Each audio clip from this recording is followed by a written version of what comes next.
starts recording, we'll just have you say your name and then spell it. And then I'll do an introduction, and we'll just get into the questions. And are you a Sioux City native? Well, I wasn't born here, but I came as a young child, so however you... And you're, okay. Okay, that's fine. And then you were in the Army, Air Force? Air Force, Air Guard, Air Force. Okay. Perfect. Alright, you guys can say whatever. Alright, if you just start spelling, say your name and then spell it. Okay, full name, how do you want? First and last, please. Oh, just first and last? Yeah. Okay. Brendan Burchard, Brendan Burchard. Perfect. We're here at the 185th Air Refueling Wing with Brendan Burchard. He's Burchard. Burchard. Yes. Okay. We're at the Burchard. We are at the 185th Air Fueling Wing with Brendan Burchard, and he is a veteran from serving in the military and under the Air Force. Brendan, how are you doing today?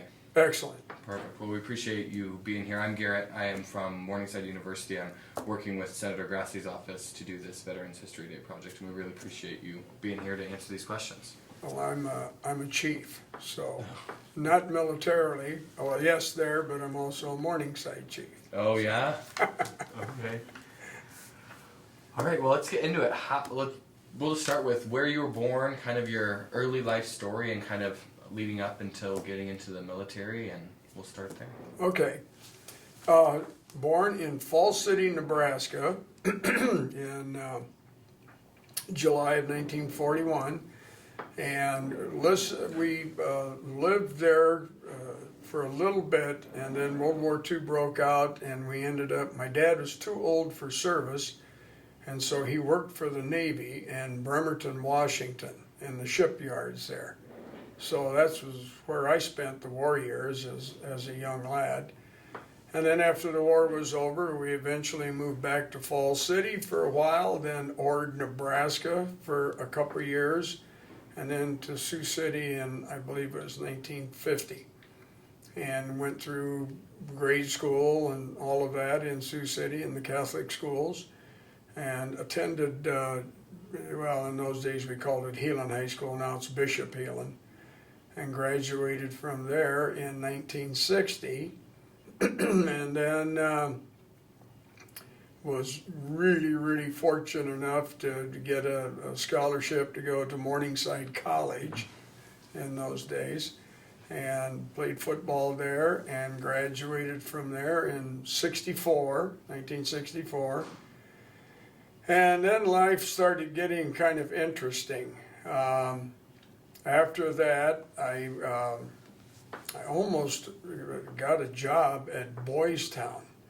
Applied for a job down there, and actually had the job, but I had already taken another job out here at the 185th. I had enlisted in the 185th, graduated in August, enlisted in the Air National Guard in November of '64. And so then in 1965, or maybe it was late '64, I took a job out here, full-time job, and did that for about a year and a half. And then Briarcliff College had just opened its doors to male students. And a friend of mine that I grew up with, he was older than me, had gotten the job as the coach at Briarcliff. 3 sports, 1 coach. And he thought he needed help, and so he talked to me, and that was definitely something I was interested in. So in the fall of '66, I was teaching and coaching at Briarcliff, and did that until January of '68.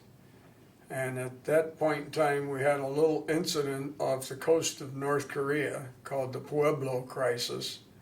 I don't know if you're familiar with that. That was, we were involved. And President, would have been Johnson, activated a whole bunch of National Guard troops, including the 185th. And so from January on, 68, we were activated, and we were out here for the first several months. And we knew that we were going to be going somewhere, but we really didn't know where. And as it turned out, there was a certain element of the 185th that was going to go to Vietnam, but they didn't tell us it was Vietnam. It was the worst kept secret in the world. We had troops here going to Korea, all over the States. They just kind of funneled us out all over the world. And but I was not on that list of original troops to go to Vietnam. And for a while, this was a time when people were trying to get out of Vietnam, and I wanted to get in. I wanted to go with that group. I think it was about 200 guys that were going to go with our airplanes, our F-100 airplanes. And I remember talking to then Major Pippett, who was the maintenance squadron commander. And I said, well, he was Major then. I said, Major, is there any way I can get on that list? And he said, I don't know, we'll see. Well, about 2 weeks later, he came in and he said, Burchard, you still interested in being on the list? I said, yes, sir. And so I was on the list. Well, you want me to just keep talking? Yeah, go ahead. Okay. That was, and they were going to be shipped, we were going to be shipped in May. The only issue I had was my bride, who was 8+ months pregnant with our first child. And I just volunteered to be gone for what is going to turn out to be a year. And so we had to work that out, and it did work out. She had a couple of her sisters move in with her, and the child was born 2 weeks after I got to Vietnam. I just remember being summoned to the Red Cross Quonset there on base. By the way, we were at Phuket Air Base in the Central Highlands. And being summoned down there, and they kept asking me what my blood type was. And I thought, wow, these guys can't remember. Well, the problem was she was Rh negative and I was B positive. So it's that Rh factor, which in 1968 was kind of a big deal, especially for the firstborn. And they came out with a new drug that they were using. I don't want to get it mixed up. One's the hair tonic and the other one's the drug. It's either Rogaine or Rogam. I don't know which one's the hair thing, whatever the one is for the blood situation.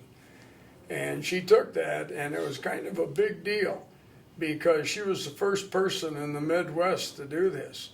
And it was front page of the Des Moines Register and all of that. And it went fine. Normally, a baby would have to have a complete transfusion of blood, and it was pretty risky. But this went fine, and so we had the son, and I'm not going to see him until he's 12 months old. So there we were at Phuket. It's a large base.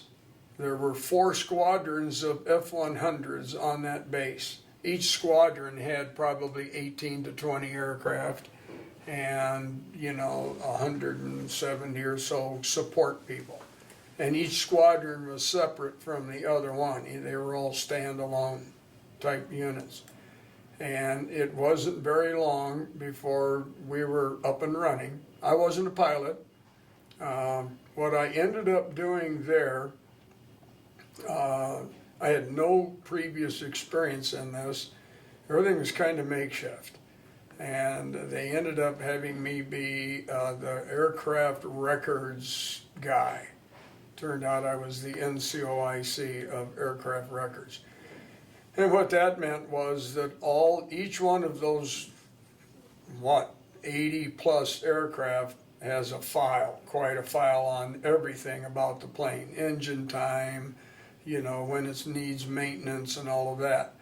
And so that was my job, to keep track of all those records, tally everything up. When they needed maintenance, oftentimes they would fly them to Saipan and do maintenance, big maintenance there. And so that was, you know, that was what I did. It wasn't terribly exciting, but it was necessary. I do remember that anytime, like I say, 4 squadrons, and we were all in that same building with records.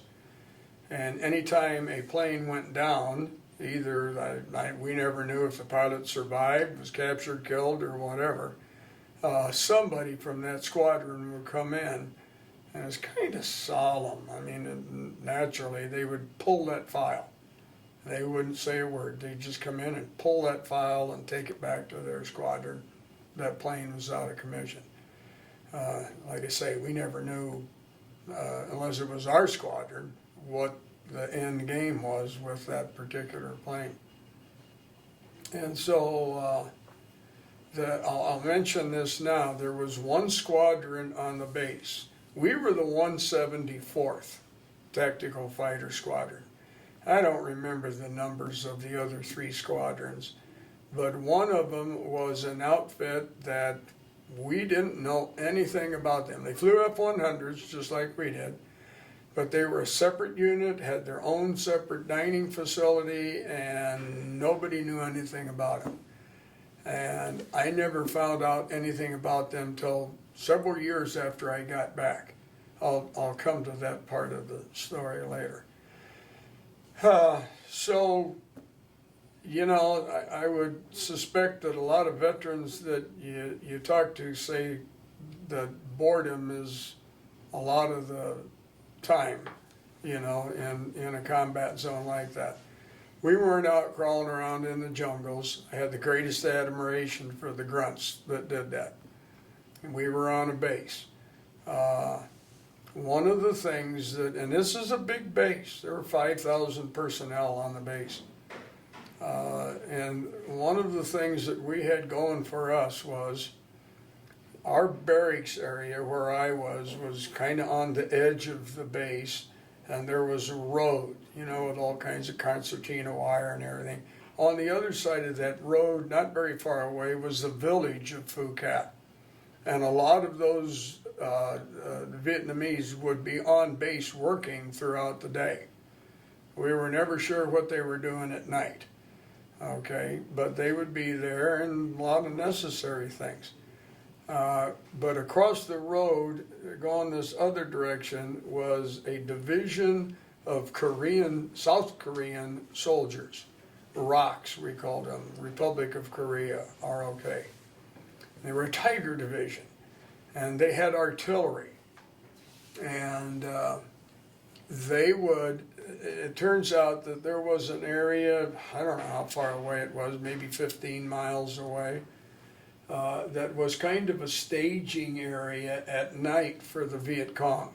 So these people that were on base during the day, who knows if they weren't out there, you know, as Viet Cong, which are the South Vietnamese people into a militia, if they weren't out there. But this was a staging area for them. So these ROKs had 155 millimeter artillery. And I first get there, and you're sleeping, and you know, you're trying to figure out what's going on. And they're lobbing shells over your head to VC Island, we called it. And there was always a little concern about the short round. You know, you hear about friendly fire, a defective round. And so, well, a lot of people might have tried counting sheep. I was counting shells. And I'm a light sleeper. I'm a really light sleeper now. But I wasn't getting any sleep. And this went on for about, I don't know, 10 days or so, and I'm getting by on about an hour a night, hour and a half. And I finally went to the medics, and I said, have you got something? I can't sleep, and I'm starting to get goofy. I'm getting a little nervous. And he gave me something in a bottle, I don't know.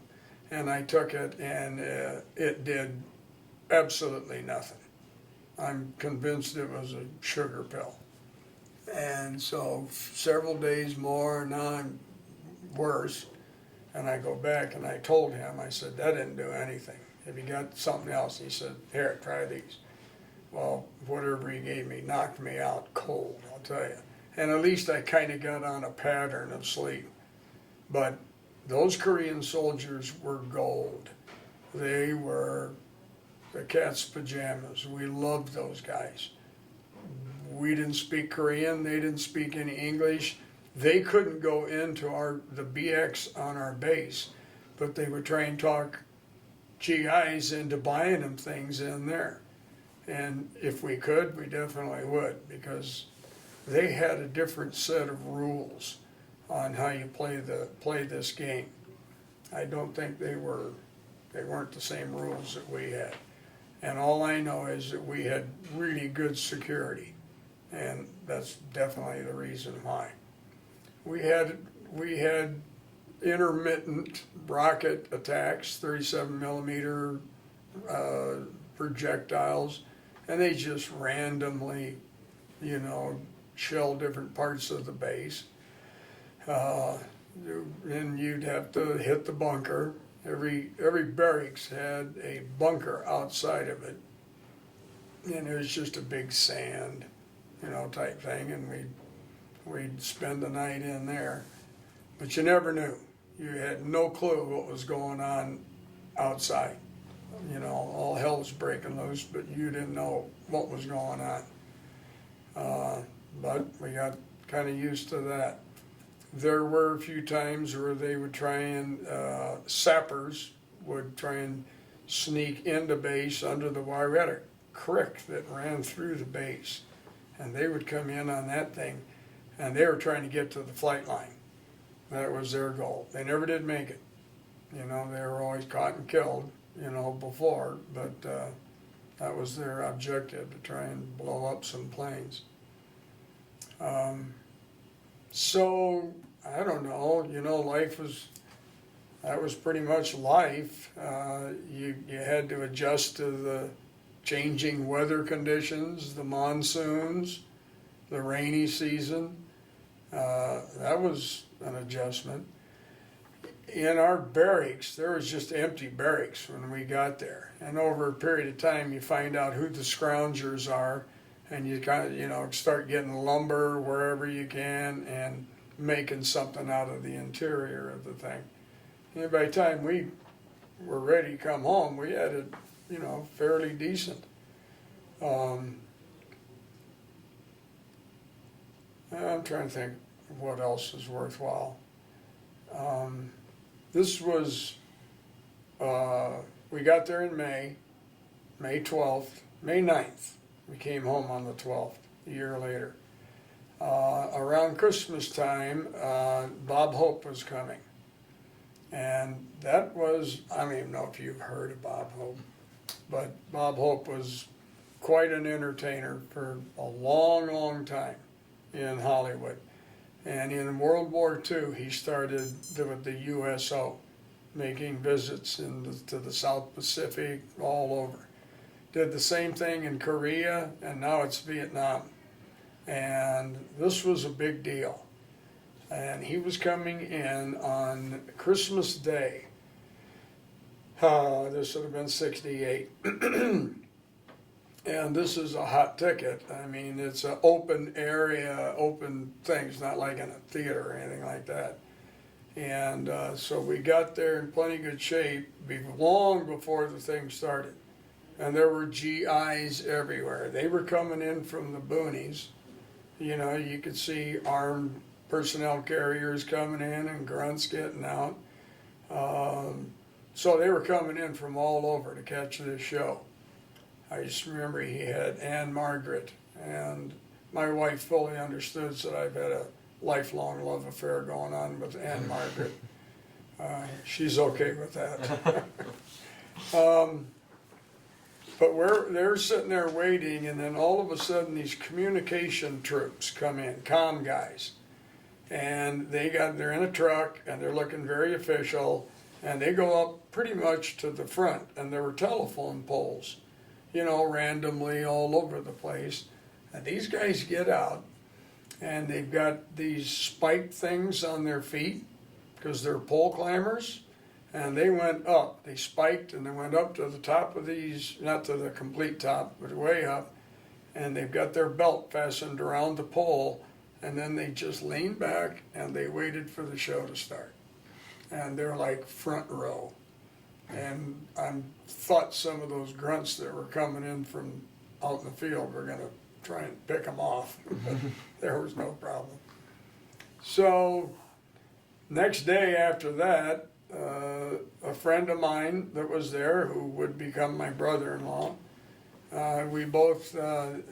he had an R&R, and he took his to Tokyo. And somehow, I still don't know how I did it, but I got a 7-day pass to go with him. I really don't think it was legal, but somehow I got away with it. And so the two of us went there, and there was in Tokyo a GI center for just that. Guys who were coming in from Vietnam, and they'd put them up, and it was really pretty good. We were there for 7 days a week, and that was over New Year's. And that was kind of memorable for me because I remember getting promoted on New Year's Day to staff sergeant. And my brother-in-law did not, and I always pointed that out to him. So, after that, it's just day in and day out, We lost one of our 185th, 174th pilots. Warren Brown was his name. And I think it was like August or September that Warren was shot down, and he was a KIA. He was the only one. We lost one other guy, but it was in a flight line accident that was killed. But other than that, I only lost 2 guys out of the unit. So that was good. I did my R&R to Hawaii, where I met my bride. She flew over, and then we met there in Hawaii. And we had, was it 7 days or 5 days? It wasn't enough, but that was good.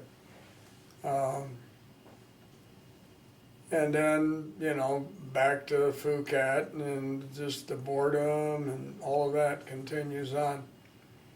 So we're getting close. We know that when we're going to be rotating home.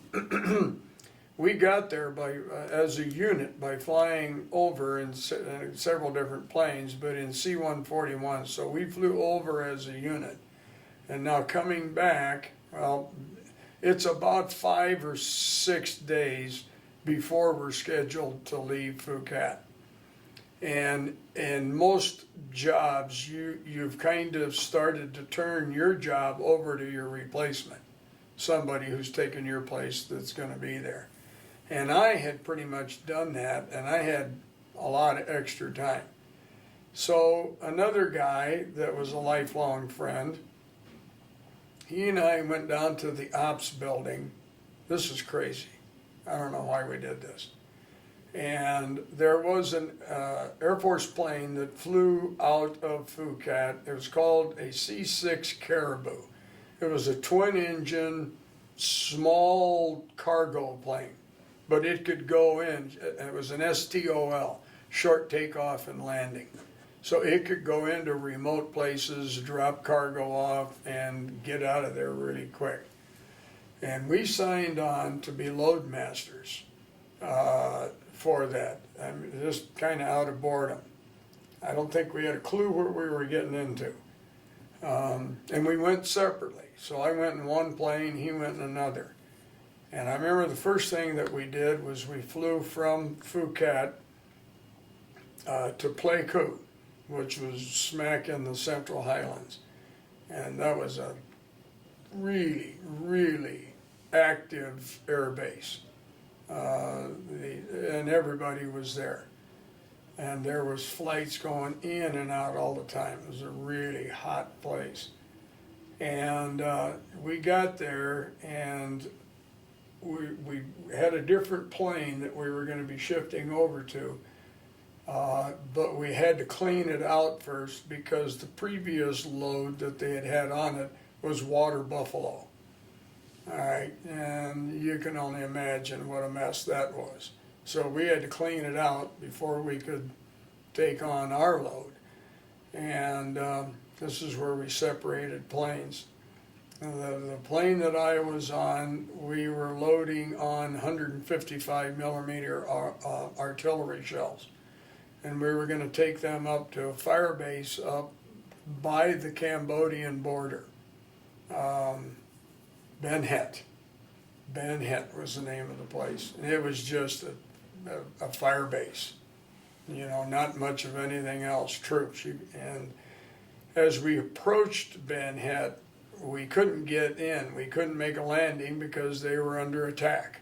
Okay, and so we just circled around until there was a break in the action.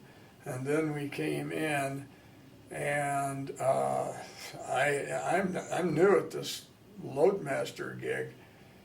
What they did was, I don't know if you've ever heard, there was a mountain tribe in those Central Highlands that was really, really loyal to us.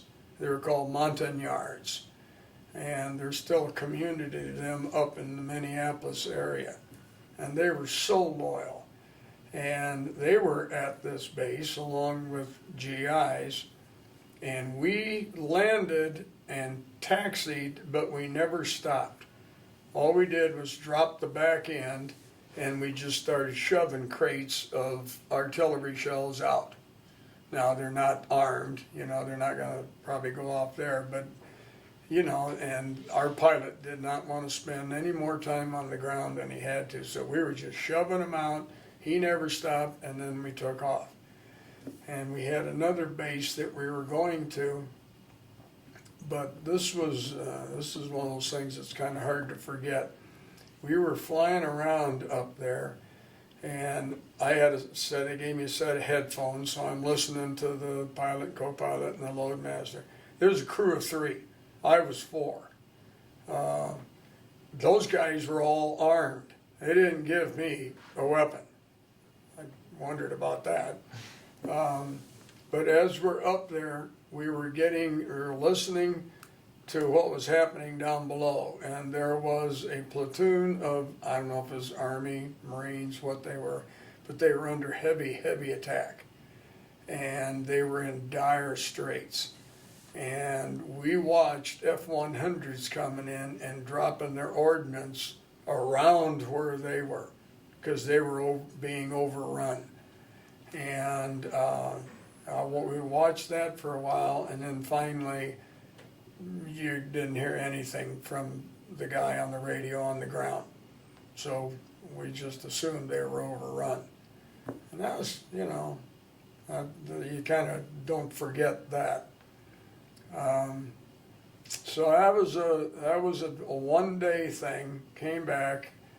I thought I got my fill. I didn't need to go back and do it again the next day. And then a few days later, we came home. We left from Phuket. There were, and anybody that went to Vietnam flew in.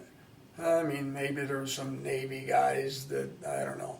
But every grunt, every Marine, every Air Force troop, we flew in. And that's one of the things. They drop that gate open and you step out and that heat hits you right away. You never forget that.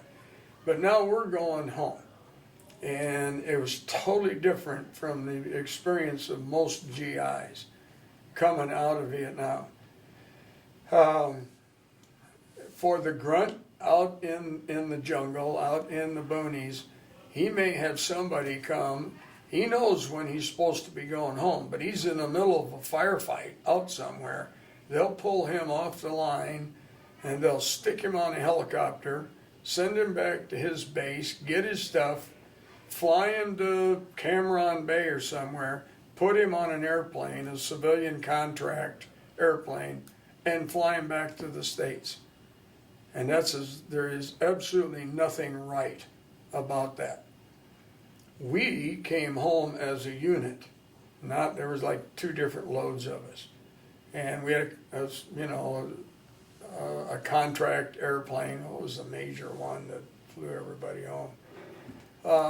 And so when we arrived in Sioux City, it was, like 9 o'clock at night, and we had family and everybody there waiting for us, and we went home. All those other guys, and I don't know if you've heard this from some of the other stories or not, it couldn't have been more wrong. They would come home, either at McCord Air Force Base in Washington, maybe Travis outside of San Francisco. What was the other one that they came in at? But it's a civilian airport.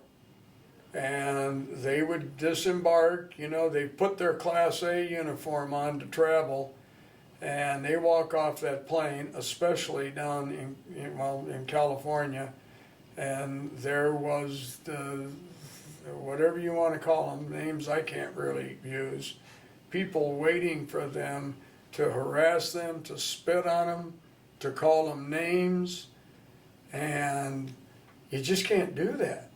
You can't take somebody out of the field, put them on an airplane, send them back. There's no decompression. There's no, getting ready to go back to your normal life. And so it was just a bad time. And that went on for several years. We were blessed. We didn't have to deal with that. I think some of that has to do with coming from the Midwest. There's a difference between the Midwest and other parts of the country when it comes to things like that, values. So, it was a good thing to come home. A little side story here, when the plane landed in Sioux City, we disembarked, and there's all these families, and they got signs and everything, and I don't know where my wife is. She's not there. Okay, she had been out, and she's got this young bambino who's not, he's a year old. And they were there earlier, and I don't know if we got delayed or whatever, and somebody told her to go home, don't worry about it, just go home, take the baby, go home. So I arrived to nothing, and I had to call home for a ride. I have never forgiven her. She's okay with it, but it was different. Can you talk a little bit about the squadron that you said no one knew about until you knew about it later? Oh yeah. Yes, indeed. Okay. That was the squadron, and I can't remember. They're like the 416th or something like that. So we come back, and for whatever reason, I regretted this. I decided, they gave us the option that even though my full 6 years wasn't up because of what we did, that we could get an early out. And I took that. Well, 4 years later, I'm back in the unit, voluntarily back in the unit, and I finished out a great career out here. And I don't know how many years later it was that, probably after 1973, when we started hearing about the POWs, aviators that had been shot down over North Vietnam and ended up in the infamous Hanoi Hilton, which was a prison that was built in the middle of Hanoi by the French when Vietnam was a French colony. And we didn't know anything about this.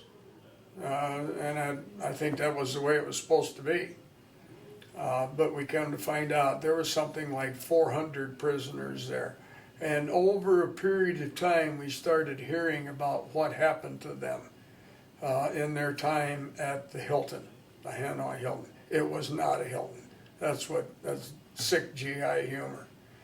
And as it turns out, that squadron that we knew nothing about was a squadron that was formed up and commanded by, at that time, Major George Bud Day. Okay, you maybe have heard of him. Yeah. And it was a very top secret mission. They were super FACs, forward air controllers, that flew over the north. And these were incredibly dangerous missions. So what their mission essentially was to find things on the ground, targets, could be truck convoy, could be anti-aircraft, whatever, and to mark it with smoke rockets. And then airstrikes would be called in. And that's what his guys did. They were up and flying in April of '67 at Phuket, at the same base that I came to, and a year later. And it was a mission that only lasted for about a year and a half.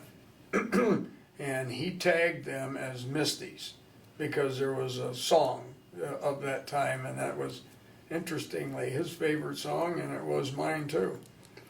And so they were so top secret that was a squadron that we knew nothing about. Never heard of Bud Day, wouldn't know him, anything. And so he got shot down on August 26th of '67. He and his co-pilot. Co-pilot gets rescued, he doesn't.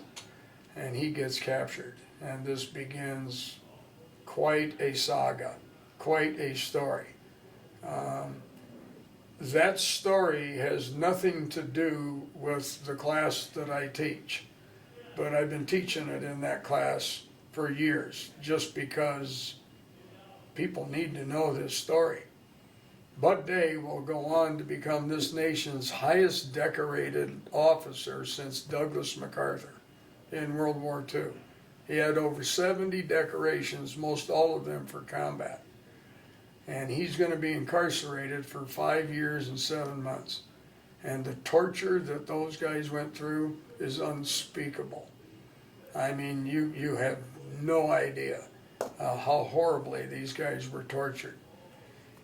All GIs then and now have to be taught, learned, and at one time memorized the Uniform Code of Military Justice, the UCMJ. It basically is a guideline for all military people. And one of those says that when you're captured, you can only give information you can give is your name, rank, and serial number. Well, they wanted more than that. But that's all guys like Bud Day were going to give him. And he ends up getting tortured so badly that he was on the verge of death, and they threw him in a cell with a Navy pilot that was shot down. The guy's name was McCain, John McCain. And he was in bad shape. He was really bad shape. Both of them should have died. But they kept each other alive, and that's a whole much bigger story. But that was the squadron that I knew nothing about until years later, when that information started coming out. And as it turns out, in the long run, Bud Day was a Sioux Cityan, Right. Born and raised in Riverside. And his first book came out in the mid-'80s, something like that. And I had already started telling his story in class, never met the guy or anything. Well, he had a book signing at Book People here in Sioux City. And I'm there. Of course I'm there. And that was the first time we met. And this is going to be kind of a lifelong friendship until he died in 2013. Had the honor many times to introduce him at various things. We got the airport changed to his name in 2002 from, we thought, from Sioux Gateway Airport to Colonel Bud Day Field. Where we're sitting right now is Colonel Bud Day Field. Okay, they still insist on calling the airport Sioux Gateway Airport. That's a political thing. I'm not in that arena. It's supposed to be both names, but you know, I was blessed to be part of that ceremony. We heard he had cancer in February of '88. Not 88, 13, February of 13. And we flew down and they had a birthday party for him, and we were lucky to be part of that, just a small family thing. And then in July of that year, July 23rd, he passed away. And Sandman, my buddy John Sandman, and I, and some others, Chris McGowan from the Siouxland Chamber of Commerce, we flew down to that funeral, and it was, I could talk for another hour just on the funeral. But that was a big highlight. I retired in 2001 as the command chief, master sergeant here, and I have been pretty much, you know, try to stay in touch out here, although there's hardly anybody on base that was here when I retired. They're all young, they're all babies, but that's kind of how that goes. One thing, and I think this is important, I gotta tell you this part of the story, of the day story. In the 1990s, our commander-in-chief was Bill Clinton. Bill Clinton. Whatever the politics were, I'm not sure, but there were Korean War veterans who had been promised benefits when they retired. If they stayed in for 20 years, when they turned 65, they would, these benefits, health benefits, would kick in. The Clinton administration pulled the rug on that. And some Korean War veterans, Bud Day was a lawyer. And so after he retired in '77, he opened a law practice down in Florida. And so 4 Korean War vets go down and ask him if he would represent them in a lawsuit against the government that he was willing to die for. And he knew what this was. I mean, he was a Korean War vet. He was World War II, Korea, and Vietnam. And so he took it on. And all I know is, I mean, I'm not a legal guy. It went to the highest courts, I think. I don't know if it made it to the Supreme Court or not. But they lost. Okay, they lost that case, as you would assume they probably would. But what resulted from that was a health care act for all military personnel called TRICARE. Okay, it covers everybody that wears the uniform, from Coast Guard, Air Force, or whoever. Healthcare benefits. A guy deploys to, you know, wherever, Kosovo or somewhere, and his wife's pregnant and going to have a baby, he has no concerns. Financially, she's covered by all of that. And that's a direct result of that lawsuit that he had that got struck down. This was what was happened because of that. And it gets so much better. It even covers retired people from the military. I'm retired.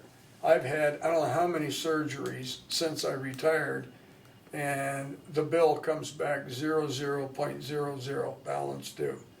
Thank you, Colonel Day. Now General Day. So that might be his greatest legacy. I'm not sure, although he has more awards than you could ever imagine. Sure. Can you just share what you've kind of, the most important thing that you've learned, and something that you would like to leave as a part of for people to remember as a part of your story, and for those that are going into the service, those that are in the service now, kind of just the importance that it's had in your life? And I have absolutely no regrets. I mean, this is, for me, how it worked for me. I've been all over the world, you know, and I've met some incredible people. I've seen some very interesting things on multiple deployments. and I would in a heartbeat do it all over again. And I'm still teaching. I'm way past my prime, okay? But I still try and instill this into my students. Love of the country, love of the flag. It ain't perfect, but I will tell you what the military can do for somebody as far as shaping one's life. And most veterans will tell you the same thing. I just wish that more kids could have that experience.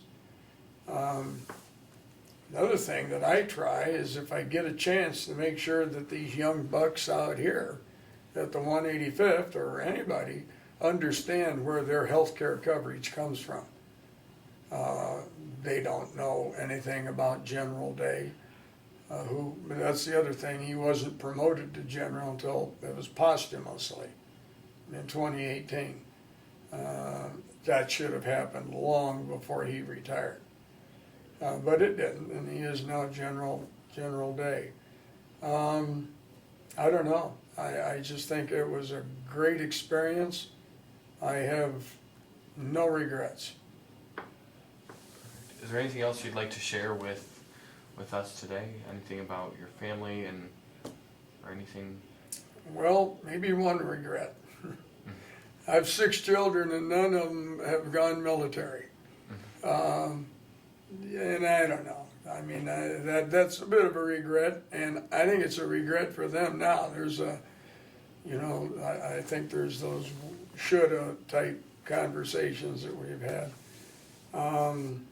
Now, I was so blessed to marry the woman that I did, that put up with me all the times that I was gone, and in particular that first year, with me being completely gone. And that happens a lot. I'm teaching with a guy right now who's an Army Guard guy that just got back from over a year's deployment to Kosovo.